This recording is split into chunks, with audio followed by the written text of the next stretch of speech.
Misalnya Firly Bahuri. Kita tahu ini kan kasus Firly Bahuri sangat besar sekali ke pimpinan KPK, Komjen Polisi. Tim Reformasi Polri disindir soal Firly Bahuri tak kunjung ditahan polisi. Ketua Tim Advokat Anti Premanisme, Tumpas, Saur Siagian menyoroti lambatnya proses hukum terhadap mantan Ketua Komisi Pemberantasan Korupsi, KPK, Firly Bahuri. Padahal, Purnawirawan Jenderal Bintang 3 Polri itu sudah menjadi tersangka sejak 2023 lalu. Hal itu diungkap Saur Siagian setelah menyampaikan masukan kepada Tim Percepatan Reformasi Polri di kantor Kemensetnek, Jakarta, Selasa, 2 November 2025. Saur menegaskan bahwa kultur solidaritas internal Polri yang berlebihan membuat sejumlah kasus besar mandek, termasuk perkara yang menjerat Firly Bahuri. Nah, namun yang terjadi adalah ada semacam solidaritas Polri melindungi kelompoknya. Misalnya Firly Bahuri.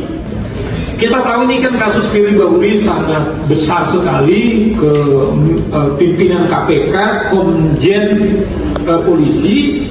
Tapi begitu heboh kasus ini, sampai detik ini tidak ada kelanjutannya. Ujar Saur. Ia juga menilai praktik pemerasan dan korupsi di level kepolisian masih kerap terjadi. Namun, pelaku justru cenderung dilindungi rekan sesama anggota Polri.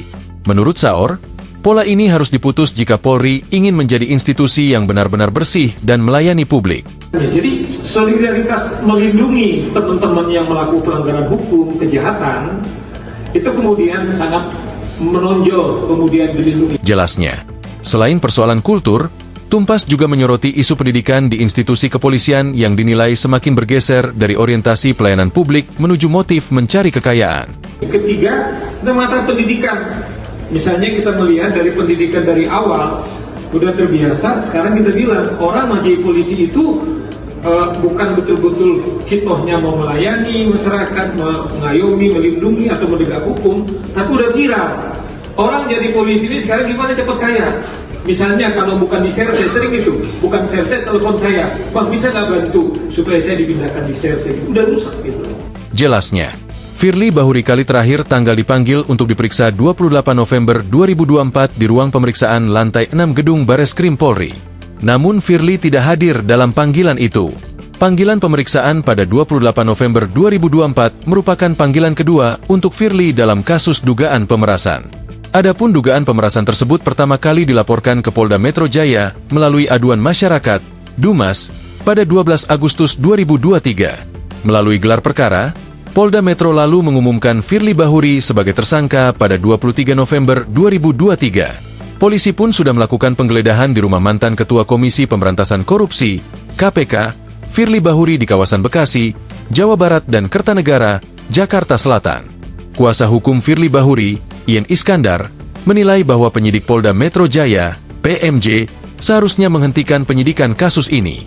Hal ini dikarenakan berkas perkara yang diserahkan belum memenuhi syarat material untuk dilimpahkan ke kejaksaan. Ia menjelaskan bahwa penyidik telah gagal memperoleh saksi yang meyakinkan dalam kasus ini.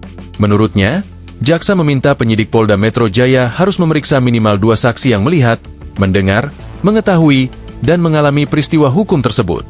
Meski penyidik telah meminta keterangan dari 123 orang saksi, tidak ada satupun yang memenuhi syarat material. Ian menambahkan bahwa penghentian penyidikan juga didukung tindakan Kejaksaan Tinggi DKI Jakarta yang telah berulang kali mengembalikan berkas perkara Firly ke Polda Metro Jaya. Download Tribun X sekarang, menghadirkan lokal menjadi Indonesia.